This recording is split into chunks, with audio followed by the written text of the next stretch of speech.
I am Batman. I mean, Average Sniper. What's up, guys? Average Sniper here, just bringing you some information about the next DLC for Battlefield 1, and it is called They Shall Not Pass. If you're a big Battlefield 1 fan, you probably have heard that name thrown around a little bit. But let me read you off some awesome stuff, and I'm just so excited for this new update because it is time for some content.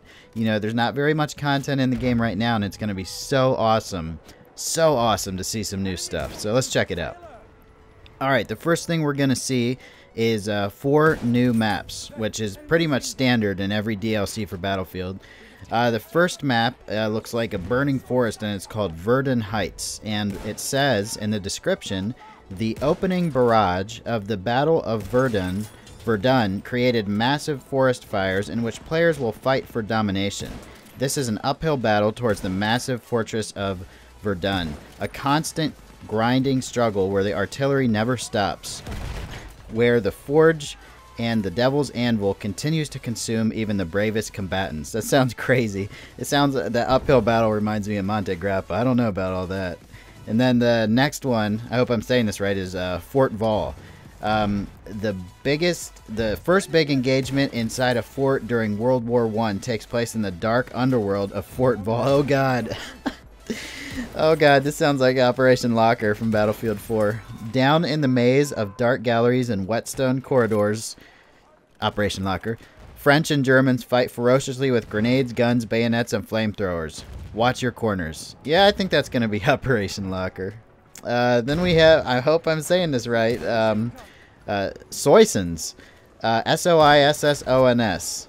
And take part in one of the biggest tank assaults of World War I. The French 10th Army moves to take back Soissons using their powerful Saint Command tanks. Planes, tanks, and infantry clash in the beautiful French countryside in the early hours of a hot summer day. Only the thunderstorm is louder than the war. Sorry for my poor pronunciation. I know I'm saying some of these words wrong, or it sounds like it to me. That actually looks like it's going to be a good map. Golmud Railway, maybe? It actually looks kind of like St. Quentin Scar from the picture, just a little bit. Then we have Rupture. In dire need to capture key bridges across the river, the French find themselves back into battlefields where poppies grow over a rusty wreck from previous tank battles. It might seem calm, but this maze of steel beasts provides an excellent place for those who plan an ambush. As the sun sets over Fontenoy, the battle wakes up. This looks like a pretty open map from the thumbnail, but it sounds like it might be kind of like an open map for tanking. Maybe one of those maps where they give each team like 3 tanks. Kind of like, what's it called? Empire's Edge. Alright, and then it says the French army joins the fight, so maybe we'll be seeing some new characters in the game. We have a new game mode called Frontlines, and here's a description. It says, experience a mix of conquest and rush as you fight for chained control points in a tug-of-war frontline. Both teams fight for 1 flag at a time. That sounds awesome, 1 flag at a time, and when this objective is captured, the action moves on to the next. Capture the enemy's headquarters control point, and the game turns into a rush-style section where telegraph posts need to be attacked or defended, and that's the rush part of it. That actually sounds like it might be awesome. So that's called Frontlines, new game mode. Oh, and then we get a new behemoth. It's a tank. Spawn into the Char 2C tank and control an epic new behemoth. Based on the real-world French tank, this super heavy beast may turn the tide of the entire battle. I love the tank. And then it says, let's see, assault tank gun. It says the Saint Command was the most heavily armed Allied tank of the war. Dominate the battlefield with this impressive French construction. That just looks awesome. There's a new elite class called the Trench Raider.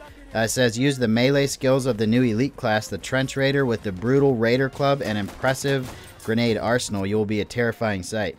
So it's an elite class that throws grenades and melees. It's going to be interesting to see how they do that. The last time I remember something like that was in Call of Duty Ghosts. Yes, I used to play Call of Duty Ghosts where they had that maniac kill streak where he just ran around and knifed people.